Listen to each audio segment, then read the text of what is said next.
Tensors are the primary data structures used by neural networks.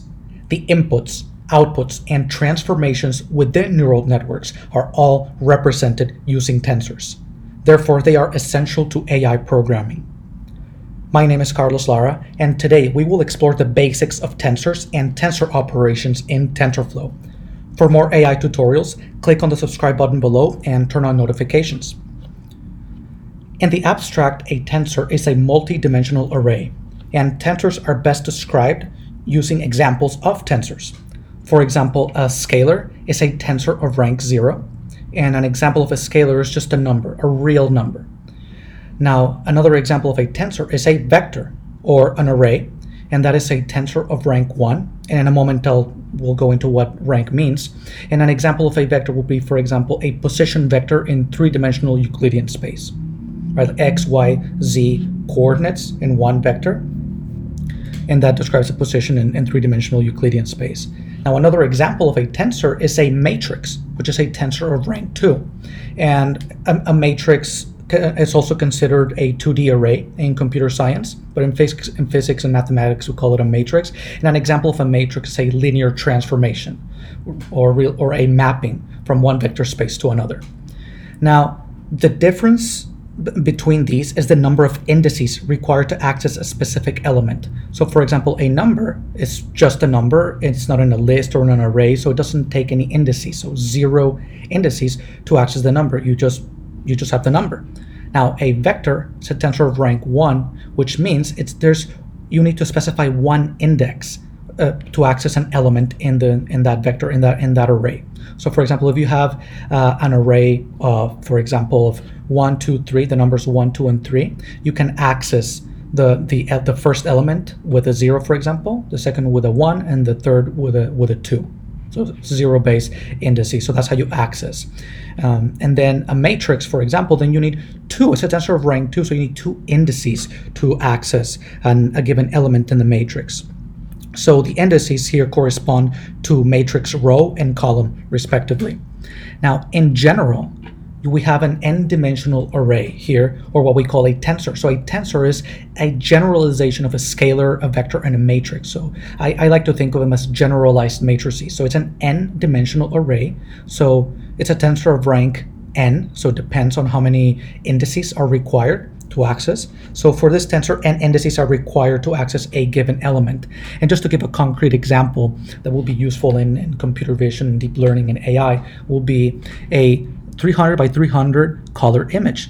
So this is a small resolution image of 300 pixels by 300 pixels, square image, and it has color. So it has 3 color channels, red, green, and blue. So it's a tensor of rank 3 here because it has 3 indices. One index corresponds to the width, another index corresponds to the height, and another index corresponds to the color channels, which is 3 in this case. Now, so a vector, so for example, here a vector is a tensor of rank 1, and we give an example of a 3D vector in Euclidean space. Now, the rank of the tensor and the dimensions of that vector are not the same thing. So for example, here you have a tensor of rank 1, so only one index, but there's 3 components in that vector. Now, with a tensor, let's say this one, the 300 by 300 color image, there's actually, in the first index, there's 300 dimensions. On the second index, there's another 300 dimensions, and on the third index, there's 3 dimensions. So as you can see, these are high dimensional or n-dimensional arrays of numbers that are just to represent objects mathematically that we use in artificial intelligence. So it's just very common to get used to develop an intuition for thinking in terms of high dimensional spaces or n-dimensional spaces. And don't try to visualize these. I mean, it's just, at most you can visualize this, a position vector in 3D Euclidean space, right? X, Y, Z coordinates in 3D space. Now, how do you visualize a tensor like this with 300 dimensions by 300 dimensions by 3 dimensions? It's not possible. So we just need to get used to it mathematically from a computation perspective, and that's really how it is, and we develop that intuition. So let's go right into it. So first of all, we're going to import TensorFlow, and as of TensorFlow 2, we have eager execution, so we can use regular Python debugging for our code, which is nice. So we just import TensorFlow STF, And here we're going to go and do some examples. So now, TensorFlow tensors, or TF.tensors, are similar to Numpy arrays or ND arrays, which you may already be familiar with. And they have a data type and a shape. So for example, if you have integers in your tensor, let's say you have a matrix, and you have only integers, say 1, 2, 3, and so on, within that tensor, then the data type would be integer, right, in 32. And there's a shape. So if we're talking about a matrix, then it's a 2D array, right? So it has two components, or two indices there. Now, a thing that is different between Numpy arrays and TensorFlow tensors is that the TF tensors, you can reside in accelerated memory. So for example, a GPU. And in a moment, we'll discuss why using a GPU is important and useful in deep learning and in AI in general. Now, TensorFlow, the API, offers a rich library of operations, of tensor operations, like addition, matrix multiplication, inversion, in terms of linear algebra, inversion of a matrix, and a lot more. And these take in tensors as input and produce tensors as output. Now, TensorFlow tensors are immutable, so whenever we transform a tensor, we always get a new tensor back. And now, if we actually deal using tensor operations with native Python types, TensorFlow will automatically convert them to TF tensors. So for example, here, and we're going to go ahead and print, so we look at the data types and all of that and the shapes. So if we grab TensorFlow, which we imported, TF, so TF.add, which is a tensor operation of addition of tensors in general, right? And we're just passing in numbers or scalars, right? Tensors of rank 0, so 1 and 2. So we want to add 1 and 2. Then we would expect to get a tensor that contains the value 3, just one element with the value of 3. Now, this is not just simple addition of numbers, even though it may look like it, but it's actually addition of tensors. So two tensors of rank 0, 1, 1, and they're just added one element with the other. And we print that, and we see, indeed, it's not just a number, it's actually a tf.tensor object here, and the number is 3 because that's the addition of 1 and 2, and there's no shape because it's a tensor of rank 0, and the data type here, D type, is int32. These are integers, right? These are not floats or boolean or any, these are actual integers. So that's what we get. So very nice. So now let's go ahead and do addition here, but instead of using just numbers, we're going to add two arrays here. Or you can even think of it as two vectors of vector addition. So we go ahead and add these two arrays, and these are just Python lists, right? So these are Python types, and behind the scenes they will be converted to tensors. So which would be here 1D arrays, and the way vector addition works is element wise. So 1 plus 3, 2 plus 4. So we expect to get a tf.tensor object that has 4 and 6 here. 1D array 4 and 6. Excellent. And the shape, so there's only two elements and one row here, and that's it. So row, no column, so just 2 elements in the one row. So that's our 1D array. And then you can also do other operations like squaring a number. And so if we pass in just a regular 5 here, a number, again, behind the scenes, it will be converted into a tensor of rank 0, and then TensorFlow can do the squaring operation on that tensor. And we expect to get 25, which we do. Again, rank 0, same data type in 32. And now here, there's also another operation, very, very useful, tf.reduce_sum, which grabs a tensor and just adds up the elements in that tensor and returns the tensor of rank 0. So just the addition of those elements. So 1 plus 2 plus 3, we expect to get 6 in return, and we do. And again, we just passed in a regular Python list, and it's converted behind the scenes into a tensor, into 1D tensor, 1D array, and then TensorFlow just goes ahead and does the operation there. Very nice. And now you can also overload operators. So the addition operator here in Python, you can also overload it. So we have tf.square again. So you have the 2, and so we're going to square it and get a 4, and then we're going to add that with the result of tf.square of 3. So the square of 3 is 9, the square of 2 is 4, so 4 plus 9 is 13, and the addition is not just simple addition of just numbers, it's an addition of rank 0 tensors for TensorFlow. So we're overloading the addition operator here in Python, which is very nice, and we print it, and again, we see we get a tf.tensor object with 13, rank 0, and same data type.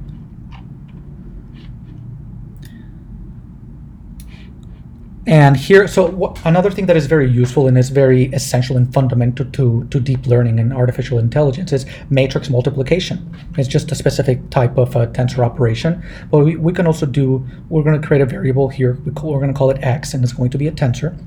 And we're going to assign it tf.matmul, which stands for matrix multiplication, here in the Tensor Flow module.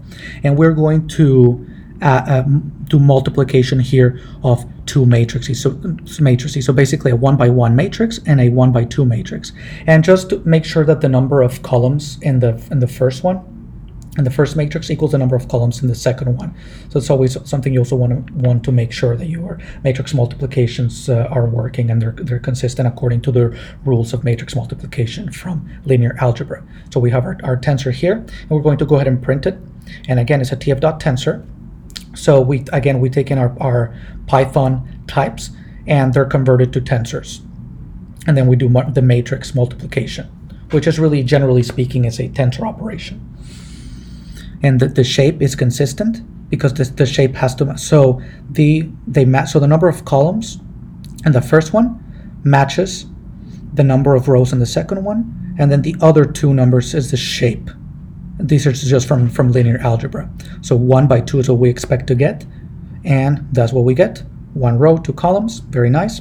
And then so the integer d-type, data type here, because we just got integers and not flows or something else. And again, we're just kind of printing the shape here, which is a property in our tensor, which we can print, and also the data type. So we can also print those out here individually. And as we said before, differences between Numpy arrays and TensorFlow tensors are the tensors can be backed by accelerator memory, like a GPU, graphics processing unit, or a TPU, tensor processing unit. And also tensors are immutable. So those are some of the main differences. And this is important because a lot of people have a background or have some experience with Numpy arrays and dealing with Numpy computations, and going to TensorFlow is just very, very simple. And you'll see in a moment the Numpy compatibility is very nice here with TensorFlow. So now converting between a TensorFlow tf.tensor and a Numpy ND array is really easy, and TensorFlow and Numpy, both of them, do a lot for you behind the scenes. So TensorFlow operations automatically convert Numpy arrays to TF tensors, and Numpy operations automatically convert TF tensors to Numpy arrays. So it's very nice to have that symmetry going. And now you can also convert TensorFlow tensors explicitly to Numpy arrays using the .numpy method, and we'll show you in a moment how to do that. Now, these conversions are typically cheap, since the array and the TF tensors share the underlying memory representation when possible. But however, sharing the underlying representation isn't always possible, because TensorFlow tensors, as we saw before, they can actually be allocated in accelerated memory like a GPU. So, and Numpy arrays are always backed by the host memory, so they're never on a GPU or a TPU. So this could be expensive potentially, because some conversions may involve making a copy from GPU to the host memory. So it's just something to be aware. Just because the GPU accelerates computations, it's not always, and not in all cases, it's going to do that. And we'll show you an example of that. Now, by the way, the reason you want to use a GPU, graphics processing unit, instead of a CPU, for example, at least in deep learning, is because think about matrix multiplications. So there are operations that happen in general within matrix multiplications that are independent of each other. So, for example, when you're grabbing, let's say, 2 matrices, and then you're grabbing the row in one and multiplying it by the column of the second one, and then that happens for the next row and the next column and so on. So just how matrix multiplication works, you see that there's a lot of independent from each other, mutually independent operations and multiplications that are going on. It's like independent vector multiplications. So in a CPU, they all happen one after the other. Now with a GPU, you can do parallelized computation, which is run all of those simultaneously in parallel. And the more cores you have, the better. And we'll show you a specific example of how that works, and just the difference in speed and computation speed. And in the real world, when you're dealing with very large data sets, it's just sometimes it can make days, weeks, months of difference, CPU versus GPU. And you can use multiple GPUs also as well at the same time, so even better and more powerful. So let's do an example here with NumPy. So let's import NumPy as NP, and we have an ND. We're going to create a variable here called ND array, and we're going to assign it NumPy.once. So here we're going to create a NumPy array that only contains ones, just the number 1 in for each one of its elements. And as the parameter, we specify the shape in a Python list here, comma separated list. So we want a 3x3 matrix. That's the shape 3x3. And so let's see, Tensor Flow Operations convert NumPy arrays, and so let's create a variable called tensor and assign it a tf.multiply. So this is a Tensor Flow operation here. So we're going to just to do a multiplication. So we're going to grab an array here. This is a NumPy array, by the way. That's the type here. So we have a NumPy array, and we're going to multiply it by 42. So these are the two parameters here for tf.multiply. We have the array and then the number that we want to multiply each element of that array by. So we have all ones. It's a 3x3 matrix with ones, and we multiply each number by 42. And we're going to go ahead and print the tensor. And sure enough, we actually, again, as input, we have a NumPy array. We do TensorFlow.tf.multiply, and TensorFlow automatically behind the scenes is converting that to a tensor, and then doing the multiplication operation on that tensor, and of course returns a tf.tensor type. And as we see, each element has been multiplied by 42. It was a 1, so 1 by 42 of each element. This 3x3 matrix. Great, shape 3x3 as we expect, and the type is float 64. So it's not an integer, it's a float here, and as you can see by the dot, these are float values. Now also NumPy operations convert tensors to NumPy arrays automatically. So suppose you grab NumPy here, so np.add. So NumPy also has an addition operation here for NumPy arrays, and we pass in a tensor, which returning here we know it's a tf.tensor type. We pass it in, multiply it by 1. Add it, sorry, np.add. So we add each element, we add 1 to each element. And what is the return type? See, we don't have tf.tensor anymore, which means this is just a NumPy array. So very nice. NumPy library behind the scenes automatically converting these tf tensors into NumPy arrays. So there's that interchangeability, compatibility is very, very nice. And in practice, it comes in very handy. So you don't have to actually keep track of all these operations and transformations, and sometimes you miss something, so it's done for you behind the scenes, but it's good to know what's happening. Now you can also explicitly do it. You can grab your tensor and call NumPy on it, and it automatically, and you see the return type is a NumPy array, so you can just explicitly do it if you want to, and in some cases you will want to. Now for GPU acceleration, so again we went over why we want to use a GPU in parallelized computation versus serial computation with a CPU, especially when we're dealing with large numbers of matrix multiplications and tensor operations. So many TensorFlow operations are accelerated using the GPU for computation. That's standard in practice. And now, if you don't specify anything in code, TensorFlow automatically decides behind the scenes whether to use the GPU or the CPU. And if necessary, it will copy a tensor between CPU and GPU, and there's a time cost there for copying from one to the other, and vice versa. And now, tensors produced by an operation are typically backed by the memory of the device on which the operation executed. And let's look at an example. So let's go ahead and import here device lib from TensorFlow.python.client, and we just want to see what devices we have available here locally. And of course, so when we print out, of course, we have a CPU. And look, this is common how the name is described here as a string. So we have our device's CPU and then a colon, and then with an index for how many CPUs. And of course, it's only one CPU here. And here, I personally have a GPU, a graphics card, a physical device. And same thing, so the name here is GPU:0. Now, if I had multiple GPUs here, we would see GPU:0, GPU:1, GPU:2, and so on, depending how many GPUs are detected here locally. And right now I have a GeForce RTX 2080. Okay. And now let's go ahead and create a tensor. So let's create a variable called x and assign it to tf.random.uniform. So here what's happening is from TensorFlow we're getting random and uniform. So we're sampling random values from a uniform distribution, probability distribution here. And we want to shape the shape of our tensor to be 3 by 3, so another 3 by 3 matrix. So we're for each element, so we have 9 elements there. Each one is going to be a random number sampled from a uniform distribution. Okay, so now let's check if there's a GPU available. I mean, we know there is because we checked, but let's just double check.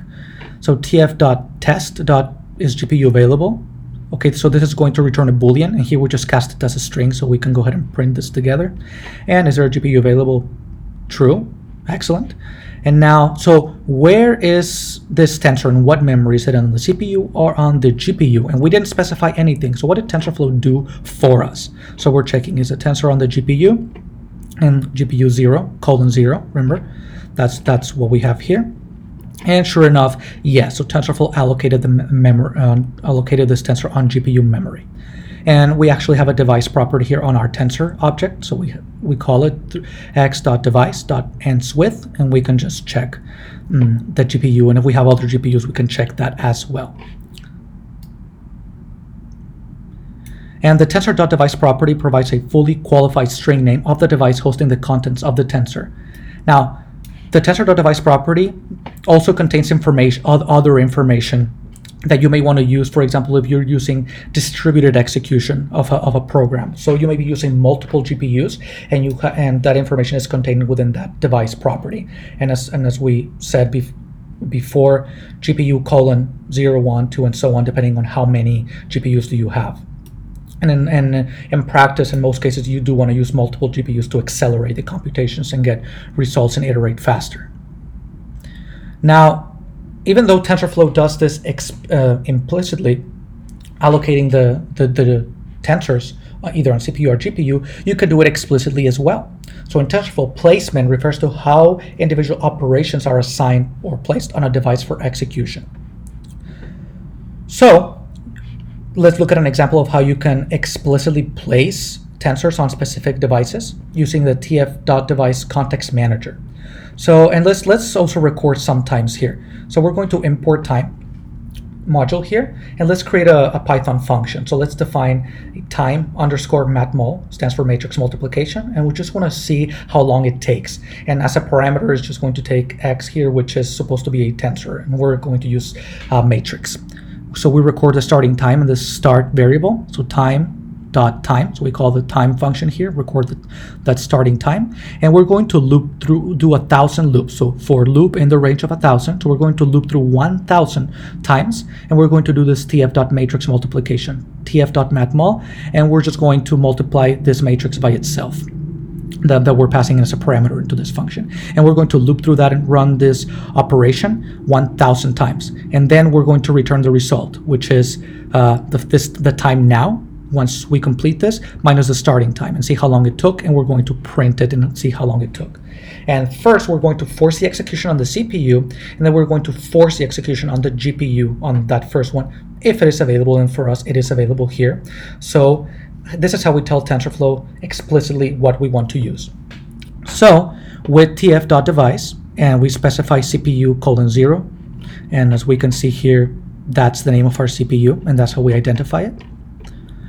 And again, we're going to sample random values from a uniform distribution, and we're going to grab a 1,000 by 1,000 matrix. So this is a relatively large matrix, at least for doing 1,000 loops and doing those matrix multiplications. So so that's our tensor here. And then we'll just do a simple assert here just to make sure that it is actually on the CPU, otherwise it'll fail.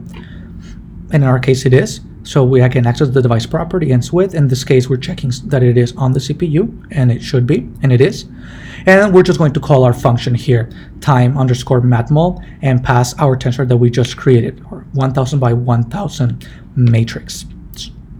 Okay, and now we're going to, so we're just basically check if a GPU is available. I mean, this is just best practice. You want to check these things so other people can run the program. And in our case, we know it is. And with tf.device, and we pass the string identifier, which again we know is GPU :0. And if you have more, you can check those as well, as you can see here.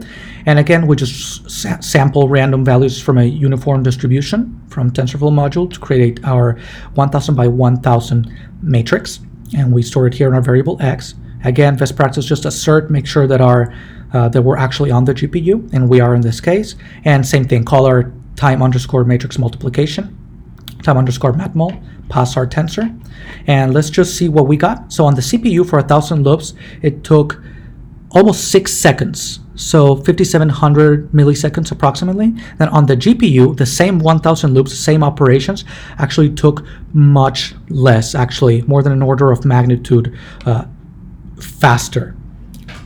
So much shorter time. And this is just a simple example. I mean, in practice, you have much higher dimensional with many more indices in our tensors. And the difference here, I mean, this order of magnitude can mean the difference between seconds, minutes, days, or even weeks, and in some cases even months. So best practice is just to get in the habit of using GPUs for parallelized computation, because really tensors and tensor operations, I mean, all of this really coming down to these linear algebra type of operations, and we want to leverage that using GPU so we can run multiple of those all at once.